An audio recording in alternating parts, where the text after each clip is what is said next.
Have you ever thought about how powerful Professor Minerva McGonagall really was? What if the movies left out some of the most incredible details about her life?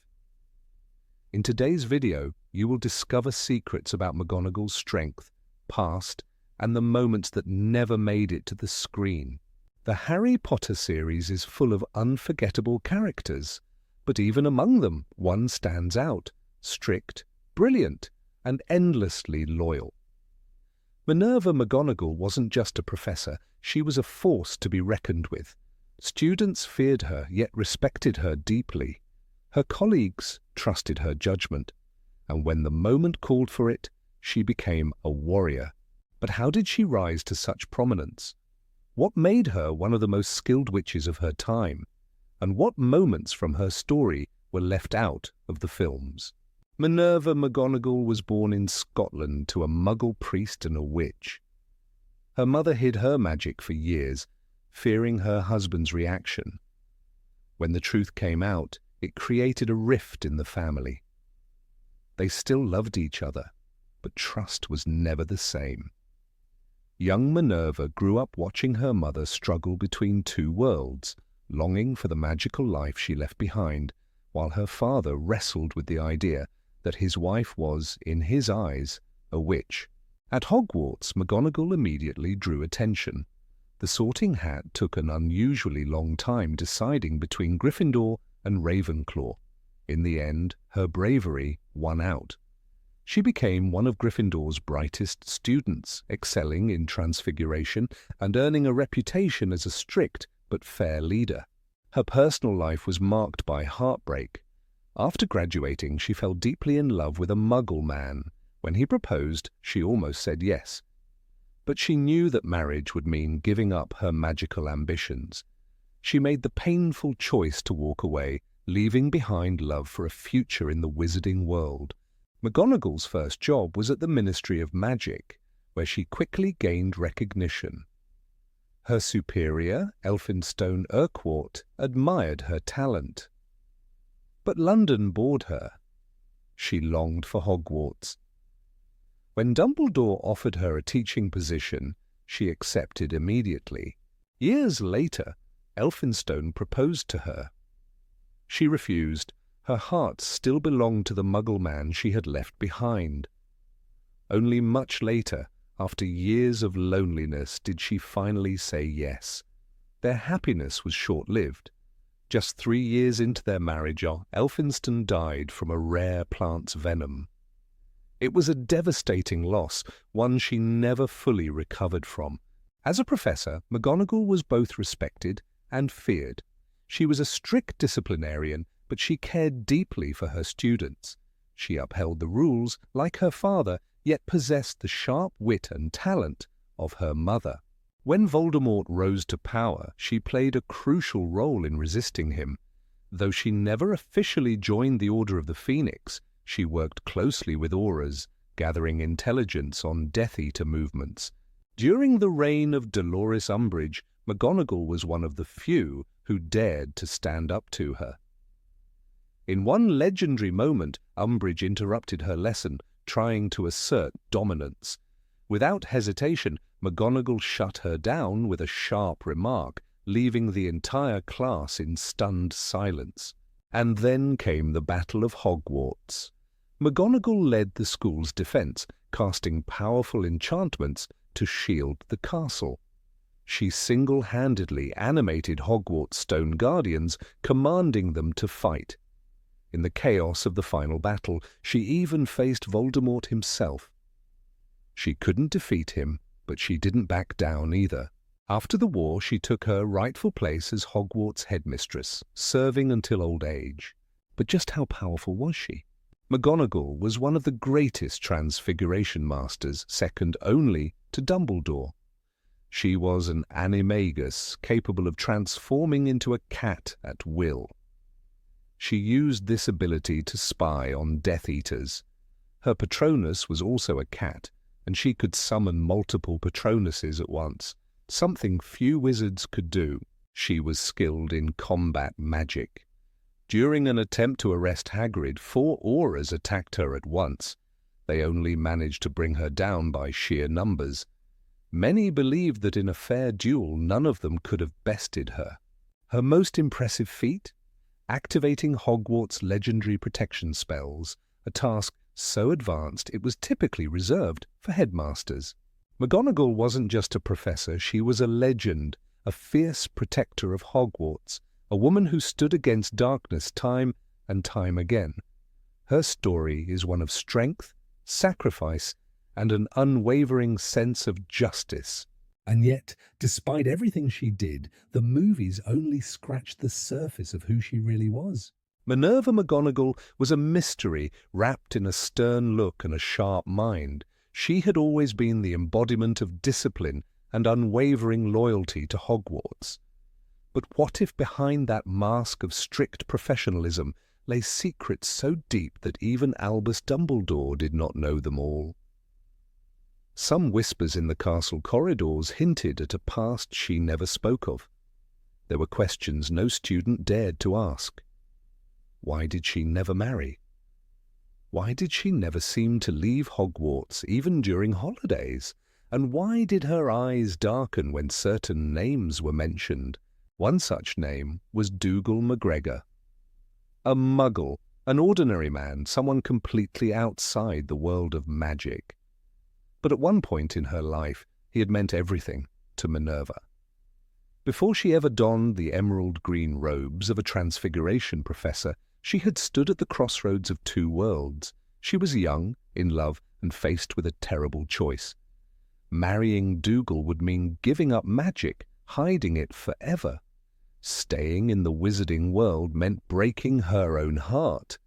The choice was made for her when she left without a word. He never knew why she disappeared. She never spoke of him again, yet the pain never truly faded. Whenever Minerva saw a young couple in the halls of Hogwarts, she would pause for just a fraction of a second before continuing her path. It was fleeting, almost imperceptible, but it was there. Even in her strictest moments, in the sharp reprimands and the arched eyebrows, there was a buried sorrow, a whisper of a life she had once almost lived. We all must choose where our loyalty lies, she had once told Harry Potter. But loyalty had cost her everything. Dumbledore knew, of course. He always knew. After all, it was he who had encouraged her to stay in the wizarding world.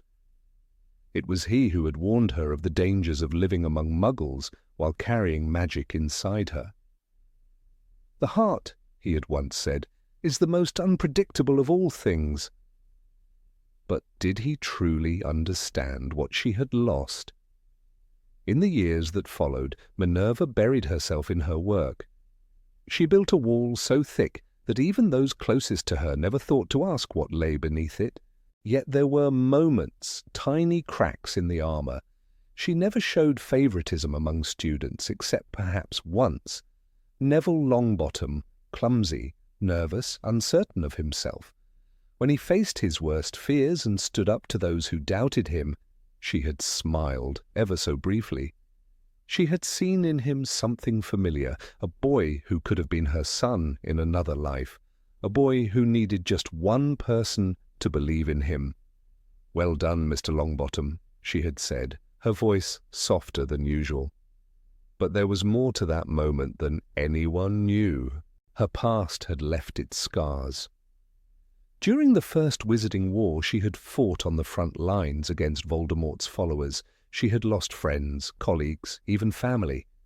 Her brother, Robert McGonagall, had been killed by Death Eaters. She never spoke of it, never allowed herself to grieve in public, but those who had seen her fight knew that her fury was unmatched. Minerva was a force of nature, an old aura once said. She took down 3 Death Eaters in one night, and she didn't stop until they were on the ground. Yet, when asked about that time, she would only say, "War takes too much from all of us." But the war took something even greater from her. In the chaos of battle, she had encountered someone she had never expected to see again, Dougal McGregor. He had been caught in the crossfire, an innocent man in a war he knew nothing about. When she found him, he was already dying. He did not recognize her. Or perhaps he did, but it no longer mattered. She had wanted to save him, but there was nothing she could do. He died in her arms, unaware that the witch he had once loved was the woman whispering his name. From that moment on, she had vowed never to allow herself to love again. It was easier that way. Love made people weak. Love made them vulnerable. So she poured everything into her students, into Hogwarts, into ensuring that the next generation would be stronger, smarter, and better prepared than she had been. When Harry and his friends faced the Battle of Hogwarts, she was there, leading the charge, unbreakable as always. But as she cast the spells that protected the castle, there was something in her voice, something raw, something that only those who had truly suffered could understand. Her relationship with Severus Snape had always been distant. Two teachers, two powerful wizards, but never friends. And yet, in the end, she was the one who faced him. "I will not permit you to harm my students," she said, her voice like steel. But was there regret in her eyes? Did she know, even then, that Snape was not what he seemed? Perhaps she had always known. She had seen too much in her life to trust appearances. Yet she had still played her role, as she always did. Minerva McGonagall was never an openly affectionate woman, but there were moments when she let her guard down. The first Christmas after Voldemort's fall, she had walked through the empty halls of Hogwarts and found herself in the Gryffindor common room. The fire was burning low, the warmth casting long shadows across the walls. She reached out, almost absent-mindedly, and touched one of the old armchairs. It was familiar, too familiar. She sat down just for a moment and closed her eyes. There had been a boy once, sitting in this same chair, a boy with a mischievous grin, a rebellious streak, and a heart too big for his own good. James Potter. She had seen in him the best and the worst of Gryffindor, and later, when she looked at Harry, she had seen echoes of the same reckless courage. But Harry had something else. He had the chance to survive, and Minerva had done everything in her power to ensure that he did. When the final battle ended, when the dust settled and the bodies were counted, she did not weep. She had cried all her tears long ago. Instead, she stood among the ruins of Hogwarts and breathed in the air. They had won. But winning did not erase the past. It did not bring back the dead. She turned away before anyone could see the way her hands trembled.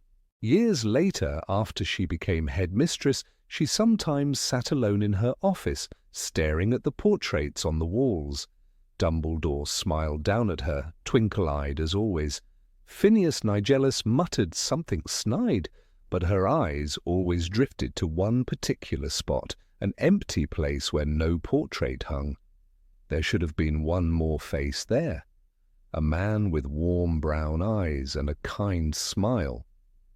But Dougal McGregor had never belonged to this world.